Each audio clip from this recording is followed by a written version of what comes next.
Assalomu alaykum futbol muxlislari. Bugun sizlar bilan futbol olamidagi eng so'nggi yangiliklar bilan tanishib chiqamiz. Agar kanalimizga obuna bo'lmagan bo'lsangiz, obuna bo'ling va ushbu videoga kanalimiz rivoji uchun like bosishni unutmang. Manchester City'ning YouTube kanali 2024-2025 yilgi mavsum davomida O'zbekistondan 26 million marta ko'rildi. Bu barcha mamlakatlar orasidagi 4-eng yuqori ko'rsatkichdir. Shuningdek, yurtimizdan klubning veb sayti va ilovasidan foydalanuvchilar soni deyarli 1 millionni tashkil etdi. Angliya Kubogining 1/16 finalida Manchester City o'z maydonida Salford City'ni 2-0 hisobida mag'lub etdi. Bahsda Alfie Dorrington tomonidan 6-daqiqada kiritilgan avtogol bilan hisob ochildi. O'yinga yakuniy nuqtani 81-daqiqada Mark Gehi qo'ydi. Hamyurtimiz Abduqodir Husanov shaharliklar safida to'liq o'yin o'tkazdi. City'ning navbatdagi raqibi qur'a jarayonida aniqlanadi. Eron chempionatining 21-turi doirasidagi Golgohar hamda Persepolis jamoalari ishtirokidagi bahs yakuniga yetdi. Unda mehmonlar 3-1 hisobida mag'lubiyatga uchradi. Jamoa tarkibidagi yagona golni Igor Sergeyev qoyilmaqom tarzda kiritdi. O'zbekneftgaz Ufaga xat chiqarib, Nasaf, Buxoro va Bunyodkor klublarini moliyalashtirishni to'xtatishi haqida ogohlantirgan edi. Nasaf klubi maoshi nisbatan katta bo'lgan o'yinchilarni qo'yib yuborishga tayyor. Ajdarlar jamoada qolgan yetakchilar bilan shartnomalarni uzaytirib ulgurishganini yaxshi bilasiz. Klub xaridor chiqsa, yetakchilarni katta bo'lmagan summaga sotib yuborishga tayyor. O'zbekistonning amaldagi chempioni Neftchi bu vaziyatdan foydalanib qolmoqchi. Farg'onaliklar Nasaf darvozaboni Abduvohid Ne'matovni sotib olmoqchi. Islom Ismoilov jamoasini bo'lajak mavsumida Superliga, O'zbekiston Kubogi hamda Elit Osiyo Chempionlar Ligasi bahslari kutib turibdi. Eslatib o'tamiz, bir necha kun ilgari O'zbekneftgaz aksiyadorlik jamiyati Nasaf klubini moliyalashtirishni to'xtatishi haqida xabar berilgandi. Turkiya chempionati azaldan qarama-qarshiliklar va yirik ambitsiyalarga to'la. Biroq 2025-2026 yilgi mavsumda Superliga butunlay boshqacha ssenariy asosida davom etmoqda. Dunyo futboli yulduzlari uchun o'lja maydoniga aylangan chempionatda doim zaxira varianti sifatida qaralgan Eldor Shomurodov to'prar bo'lib turibdi. Italiyaning ko'plab nashrlari, jumladan Union Serda hamda Teleradio Stereo o'zbekistonlik hujumchi Eldor Shomurodovning Turkiyadagi o'yinlaridan hayratda ekanligini yozgan. Italiyaning nufuzli nashrlari o'zbekistonlik forvardning Başakşehir safidagi uyg'onishini haqiqiy sensatsiya deb baholadi. Superliga to'pirlar jadvalida nazar tashlagan har qanday muxlis u yerda Viktor Osimhen, Mauro Icardi yoki Marco Asensio kabi yulduz futbolchilarni ko'rishga odatlangan. Biroq real manzara boshqacha.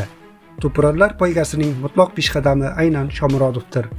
Bu shunchaki omad emas, bu to'g'ri muhit va o'ziga bo'lgan ishonchning birlashgan nuqtasidir, deb yozadi Italiya matbuoti. Mavsumning yarmi ortda qolgan bir pallada Eldorning ko'rsatkichlari juda yaxshi ko'rinishda. Gollar soni 16 ta, shundan 15 tasi Superligada. Golli uzatmalar 5 ta. Asosiy raqiblar Pol Onuachi, Trabzonspor, Mauro Icardi, Galatasaray va Talisca, Fenerbahçe. Eldor nafaqat o'z jamoasining, balki butun liganing eng xavfli hujumchisiga aylandi. Uning mavsum boshidagi ketma-ket gollari tasodif emasligi barqaror natijalar bilan isbotlandi. A Seriyada Genoa, Spezia, Cagliari va Roma safida barqaror o'yin ko'rsata olmagan Shomurodov Turkiyada o'zini qayta kashf etdi. Eldor Başakşehirda hujum markazidagi asosiy figuraga aylangan. Tezkorlik, o'z zonalarda ochilish va jamoadoshlar bilan kombinatsion o'yin. Bularning barchasi Eldorning kuchli jihatlari sifatida to'liq namoyon bo'lmoqda. Turkiya grandlari o'zining optimal tarkibini topishga urinayotgan bir paytda o'zbekistonlik hujumchi barqarorligi bilan boshqalardan yaqqol ajralib turibdi. U deyarli har turda gol urmoqda va jamoasini oldinga yetaklamoqda, deyiladi Teleradio Stereo nashrida.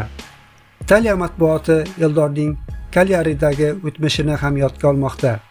2023-2024 yillar davomida Sardiniyaliklar safida 22 o'yinda 3 gol urgan hujumchi o'shanda kutilgan darajadan o'zini ko'rsata olmagan edi. Biroq 2025-yilning yozida Romadan ijara asosida Başakşehirga o'tish barcha tugunlarni yechib yubordi. Turk klubi Eldorning ijarasi uchun ma'lum miqdorda haq to'lagan va shartnomada 2,8 million yevro miqdoridagi sotib olish huquqi bilan saqlanib qolgan edi. Eldorning hozirgi formasidan kelib chiqilsa, ushbu bandni faollashtirish Turk klubi uchun endi shunchaki rasmiyatchilikka aylanib ulgurgan. Italiya nashrlari Shomurodovning muvaffaqiyatini unga berilgan cheksiz ishonch va taktik erkinlik bilan bog'lamoqda. Başakşehir loyihasining markaziy figurasiga aylangan Eldor Trigoriyada Roma bazasi faqat vaqti bilan ko'rsatgan qobiliyatlarini Istanbulda to'liq namoyon etmoqda. Bugun Shomurodov nafaqat O'zbekiston, balki butun Osiyo futbolining Yevropadagi eng yorqin vakillaridan biri sifatida o'zining oltin davrini boshdan kechirmoqda, deya qo'shimcha qilinadi manbada. Yaqinda o'smirlar 17 Osiyo kubogiga qur'a tashlandi. O'zbekiston o'smirlar terma jamoasi bosh murabbiyi Sergey Chigodayev qur'a va tayyorgarlik jarayonlari haqida fikrini bildirdi. Osiyo chempionatidagi barcha 16 ta jamoani kuchli degan bo'lardim. Biz uchun kim bilan o'ynashimizni farqi yo'q. Chunki maqsadimiz yuqori. Finalga chiqish uchun istalgan raqibga qarshi maydonga chiqib o'ynaymiz va yutishimiz kerak. D guruhida Avstraliya, Hindiston va Shimoliy Koreya bilan to'qnash kelamiz. Albatta, ularning bir nechta o'yinlarini ko'rib chiqdik. Hamma jamoalar yaxshi darajada. Har bir o'yinda g'alaba qozonishga harakat qilamiz. 5 kun o'z qarorgohimizda shug'ullanamiz va Belarus mamlakatiga yo'l olamiz. Rivojlanish kubogi xalqaro turnirida qatnashamiz. U yerda ham yaxshi raqiblar bor. Belarus, Ozarbayjon va Rossiya bilan bir guruhdan joy oldik.